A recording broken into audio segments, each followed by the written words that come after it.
নমস্কাৰ প্ৰিয় দৰ্শক ট্ৰেডিশ্যনেল স্পৰ্টছ টিভিৰ সম্মুখ দৰ্শকক মই আজি আমাৰ এক বিশেষ অনুষ্ঠানলৈ আদৰণি জনাইছোঁ। আজি আমি আমাৰ থলুৱা তথা পৰম্পৰাগত খেল ধেমালিৰ যি প্ৰচাৰ প্ৰসাৰ আৰু সংৰক্ষণৰ যি অভিযান, সেই অভিযানৰ সূত্ৰে আজি আমি উপস্থিত আছোঁ কাৰ্বি আংলঙৰ দেনগাঁৱত। কাৰ্বিসকলৰ এক বিশেষ খেল, তেওঁলোকৰ জাতীয় খেল বুলি কোৱা হয়। সেই খেলবিধৰ নাম হৈছে হাম্বি। হাম্বি মানে আমাৰ যিটো ঘিলা, আমাৰ উত্তৰ পূৰ্বাঞ্চলৰ বিভিন্ন জাতি জনগোষ্ঠীৰ মাজত মানে পৰম্পৰাগতভাৱে প্ৰচলিত অতি জনপ্ৰিয় খেল ঘিলা, সেই ঘিলাটোক কাৰ্বিসকলে হাম্বি বুলি কয়। হাম্বি খেলৰ যি নীতি নিয়ম, সেই নীতি নিয়মসমূহ তেখেতে নিজেই বনাইছে। ইয়াত আপোনাৰ বিজ্ঞানসন্মত কিছু পদ্ধতি অৱলম্বন কৰি তেখেতে এই নিয়মসমূহ বনাইছে। তেখেতৰ নাম হৈছে বিমল ৰংহাং। তেখেতে আজি আমাক অৱগত কৰিব হাম্বি খেলৰ ইতিহাস কিদৰে হাম্বি খেলবিধৰ সৃষ্টি হৈছিল, হাম্বি খেলনো কি। হাম্বি খেলৰ এটা খেল খেলিবলৈ এটা উপযুক্ত মানে সমান এখন জেগা লাগিব। সেইটো হাম্বি খেলৰ এটা কোৰ্ট বুলি কোৱা হয়। এই কোৰ্টটো দীঘলে বহলে এইটো আমাৰ নিৰ্ধাৰণ কৰা আছে। এইটো দীঘলে 13 মিটাৰ 13 মিটাৰ তাৰমানে, আৰু বহলে 8 মিটাৰ। সেইটোৰ মাজতে আমাৰ খেলটো হয়। এই খেলটো প্লেয়াৰ্ছ বুলি ইফালে 3জন আৰু আনফালে 3জন, এই 6জনে সেই খেলটো খেলা হয়। এই খেলটো আমাৰ কাৰ্বিসকলে পৰম্পৰাভাৱে বহুত দিনৰ পৰা খেলি আহিছে। আজি সেইটো মুঠা ক'বলৈ গ'লে এইটো কাৰ্বিসকলে অসমত বাস কৰাৰ আৰম্ভণিৰ পৰাই সেই খেলটো খেলি আহিছে। এই হাম্বি খেলটো প্ৰকৃততে এটা লতা জাতীয় এটা মানে জংঘলত পোৱা যায় লতা জাতীয় এটা গুটি হয়। এইটো আমাৰ অসমীয়াসকলে সেইটো উৰহি জাতীয় গছ, এইটো জংঘলত হয়। এই গুটিটো ডাঙৰ আৰু সেইটো দীঘল, প্ৰায় 2-3 ফুটমান দীঘল হৈ যায়। সেই গুটিটোহে সেইটো দি খেলা হয়। এইটো আচলতে এই হাম্বিটো ইয়াৰ গৰিতে এইটো চিমৰিত নামৰ এটা লতা জাতীয় গুটি।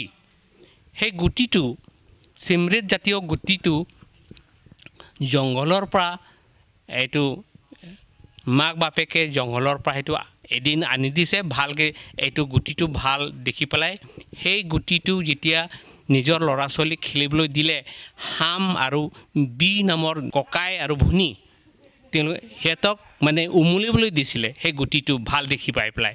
তাৰপাছত সেই হাম আৰু বি 2জন ককাই ভনী এইটো খেলি থাকোঁতে গাঁৱৰ ৰাইজে দেখিলে আৰু সৰু ল'ৰা ছোৱালীবিলাক দেখিলে। সেই সমনীয়াবিলাকে খেলি এই খেলটো আৰম্ভণি তেনেধৰণৰ হয়। গতিকে সেই ল'ৰা ছোৱালীৰ নাম অনুসৰি হাম্বি নামটো প্ৰচলিত হৈছে। প্ৰকৃততে সেই গুটিটোৰ নাম মানে চিমৰিত নামৰ এটা লতা জাতীয় গুটি। এই চিমৰিত নামৰ লতাৰ যি লতা জাতীয় গছ, সেই লতা জাতীয় গছৰ গুটি এই আপোনাৰ হাম্বি। আমি দেখুৱাইছোঁ আপোনালোকক। এইটোৱে হাম্বি এইটো চিমৰিত নামৰ এটা লতা জাতীয় গুটি। ইয়াতে ভাল চিমৰিত গুটি আৰু দীঘল হয়, 2 ফুটমান দীঘল হয়। ইয়াৰ মাজে মাজে এইটো উৰহি জাতীয় গুটি নিচিনা ইয়াৰ মাজতে এটা গুটি ওলাই, এইটো পৈণত হ'লে ইয়াৰ পৰা উলিয়াই এইটো খেলা হয়। এই বস্তু এইটো উলিয়াই আহে। এইটো আমাৰ যিটো হাম্বি খেলটো প্ৰচলন একদম, যেতিয়া হাম্বি খেলটো প্ৰচলন হৈ আহিছে বিশেষকৈ আমাৰ 74ৰ পৰা, যেতিয়া ইউথ ফেষ্টিভেল আৰম্ভ হৈছে 74ৰ পৰা, সেই তেতিয়াৰ পৰা আমাৰ কাৰ্বিসকলে এই খেলটো প্ৰাধান্য দিছে আৰু এতিয়া উন্নতি হৈ অহাটো তেওঁলোকৰ চেষ্টাতে এতিয়া উন্নতি হৈ আহিছে। হয়, এতিয়া তেখেতে আমাৰ হাম্বি কোৰ্টত ঘিলা কিদৰে স্থাপন কৰা হয়, খেলৰ পূৰ্বে ঘিলা কিদৰে স্থাপন কৰা হয়, তেখেতে আমাক দেখুৱাব। যিহেতু খেলটো আৰম্ভণি ৰং আপ হ'ব, গতিকে ৰং আপৰ হাম্বি স্থিতি কৰা নিয়মটো এইটোৱে। এনেধৰণৰ পথালিকে ৰাখিব লাগিব। এই প্ৰথমতে স্থাপন কৰা ঘিলাটো আৰু দ্বিতীয়তে স্থাপন কৰিবলৈ যিটো ঘিলা, সেই ঘিলাটোৰ দূৰত্ব হৈছে কিমান? 8 মিটাৰ, 8 ফুট 8 ফুট দূৰত্বৰ অন্তৰে ঘিলাখিনি স্থাপন কৰা হয়। কোৰ্টৰ দুই মূৰে এনেকৈ তিনিটাকৈ ঘিলা স্থাপন কৰা হয়। ৰং আপৰ পৰা ছেকেণ্ড ষ্টেপলৈ যেতিয়া আৰম্ভ হ'ব, ৰং আপটো ছাকচেছ হৈ গ'ল, তেতিয়া এতিয়া জিৰ আৰম্ভ কৰিব, তেতিয়া আমাৰ হাম্বি স্থিতি কৰাটো আকৌ এইটো উল্টা হৈ যায়। এই বস্তুটো এনেকৈ ধৰণেহে গোটেই প্লেটো এনেকৈ চলিব, হয় হয় হয়, গোটেই 22টা ষ্টেপ যাওঁতে এনেধৰণে হ'ব। আচ্ছা, কোৰ্টটো মানে আমাৰ হাম্বি খেলৰ কোৰ্টটো সদায় ইষ্ট আৰু ৱেষ্ট হয়, উত্তৰ পূব পশ্চিম হয়। কাৰণ আমাৰ মানুহৰ এটা বিশ্বাস আছে, যোনে পূব ফালৰ পৰা ছাইড ল'ব পাব তাৰ মংগল বুলি কোৱা হয়। গতিকে সি জিকিব বুলি ধৰি লোৱা হয়। পূব আৰু পশ্চিম যিজনে এইটো মানে লৈছে এইটো ছাইডটো, সি হাৰিব বুলি সচৰাচৰ ধৰা হয়। জিকিবও পাৰে, কিন্তু সচৰাচৰ আমাৰ মানুহে পূবত যেতিয়া ছাইড ল'ব পাব, তেতিয়া সি ভাল লক্ষণ বুলি ধৰা হয়। সেইকাৰণে হাম্বিটো দুইটা লটাৰী কৰোঁতে এই কাৰ হাম্বিটো মানে পূব ফালে আগবাঢ়িছে সিহে জিকা বুলি হয়। এই হেড আৰু তেল কথা নাহে ইয়াতে। এই সেইকাৰণে হাম্বিটো চিনাকি হৈ লয়। গতিকে এয়া হ'ল তাৰ টেকনিকটো। এইটো আহিলে, গতিকে ইষ্টত সিয়ে গম পালে, গতিকে সিয়ে জিকা মানে নাহাম্বি মাল। এই ভাইটিটোৱে জিকিলে তাৰমানে লটাৰীত, কেপ্টেইন দুজনৰ কেপ্টেইনত সি জিকিলে। গতিকে কোনফালে থাকিবা, এইটো দক্ষিণ ফালে থাকিবা নে উত্তৰ ফালে থাকিবা? উত্তৰ ফালে হ'লে এইফালে থাকিবা, উত্তৰ হ'লে এইফালে থাকিবা, দক্ষিণ হ'লে এইফালেহে। গতিকে তুমি উত্তৰ ফালে থাকিবা, কিন্তু প্ৰথম এটেক হ'ব তেওঁলোকে চান্স পাব, কাৰণ তুমি বাছি ল'লা নহয়, তুমি উত্তৰ ফালে থাকিম বুলিছা নহয়, গতিকে তোমাৰ পচন্দমতে ছাইডটো পালা। গতিকে এটেকটো প্ৰথম ৰং আপ এটেক কৰিব, তেওঁলোকে কৰিব। গতিকে সেই হ'ল লটাৰীটো নিয়ম। গতিকে তোমালোকে নিজৰ পজিশ্যন লৈ লোৱা, এতিয়া খেল আৰম্ভ হ'ব। খেল আৰম্ভ কৰিব লোৱা হৈছে, হাম্বি খেল। 9 মিটাৰত খাৰা হৈ আছে, এইটো ৰং আপ আৰম্ভ কৰিবলৈ যাওঁতে তেওঁলোকে 9 মিটাৰত এতিয়া খাৰা হৈছে, কিন্তু ৰং আপৰ কাৰণে তেওঁলোকে 2 মিটাৰ আগবাঢ়ি আহিব পাৰিব। মানে এই লাইনলৈকে, তাৰমানে বাক লাইনলৈকে আহিব পাৰে। খেলৰ যিটো আৰম্ভণি পৰ্যায় সেইটো আপোনাৰ ৰং আপ বুলি কোৱা হয়, আৰু সেই ৰং আপটোৰ 9 মিটাৰত প্লে হয় মানে আৰম্ভণি কৰাৰ কাৰণে তেওঁলোক আপোনাৰ 2 মিটাৰ আগুৱাই আহিব পাৰিব, আৰু কিন্তু আপোনাৰ ৰং আপ শেষ হোৱাৰ পিছত তেওঁলোক পুনৰ 2 মিটাৰ পিছুৱাই যাব লাগিব। মানে 9 মিটাৰত হ'ব, 9 মিটাৰত 9 মিটাৰ হ'ব। এতিয়াতো 7 মিটাৰত এইটো এটেক হ'ব। গতিকে ভাল আছে তাৰ এইটো হাম্বিটো নিজে ঠিক কৰা। গতিকে এই হাম্বিটো সদায় খেল ৰাখিব লাগিব। যদি এই মাৰি থাকোঁতে এই ঘিলাগুটি দলিয়াই থাকোঁতে সেইটো হাম্বিটো পৰি যায়, নালাগিলেও ছাকচেছ বুলি ধৰা হয়, লাগিলে বুলি ধৰা হয়। সেইকাৰণে হাম্বি যিটো স্থিতি কৰাটো সদায় তেওঁ প্লেয়াৰ হিচাপে তেওঁ সদায় সাৱধান হ'ব লাগিব, যাতে পৰি নাযায়। এবাৰ আপোনাৰ এনেকৈ দিয়া যায় আৰু এবাৰ এনেকৈ দিয়া যায় নেকি? প্ৰতিবাৰতে আপোনাৰ গুটিটোৰ স্থিতি সলনি হৈ থাকে নেকি, দিশটো সলনি হৈ থাকে? দিশটো সলনি হৈ থাকে, প্ৰতিবাৰতে সেইটো নাম অনুসৰি এইটো স্থিতি হয়। এতিয়া যিটো এতিয়া প্ৰথমতে এতিয়া ৰং আপ এইটো পজিশ্যনত আছে, আকৌ সেই পজিশ্যনত আহিব, একদম চুৱেত আহিব। 22 নম্বৰত যেতিয়া ষ্টেপটো পাব, তেতিয়া সেইটো পজিশ্যন আহিব। তাৰ বাকীবিলাক গোটেই এই আগৰ পজিশ্যনত থাকিব। এই পজিশ্যনটো আকৌ আহিব এই চুৱেত 22 নম্বৰত, 1 নম্বৰ আৰু 22 নম্বৰত এই পজিশ্যনটো হৈ যায়।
একেলগে পালে এই পজিশ্যনত মাৰিব লাগে তেতিয়া সি দৌৰিব সেইটো যেতিয়া সময় যদি এনেকুৱা কৰিব নোৱাৰে সি নাযায়গৈ প্ৰত্যেকটো অংগ বংগই ইয়াতে লাইনটো পাৰ হ'লে যদি সি সেই লাইনটো পাৰ হয় তেওঁ আকৌ চংৰং ইয়াৰ 9 মিটাৰ পৰা মাৰিব যোৱা সেইটো লাইনতে পাৰ হ'ব নোৱাৰে সেইটো লাইন পাৰ হ'লে তেওঁ মাৰিব নোৱাৰে ইয়াতে আহিব 9 মিটাৰত মাৰিব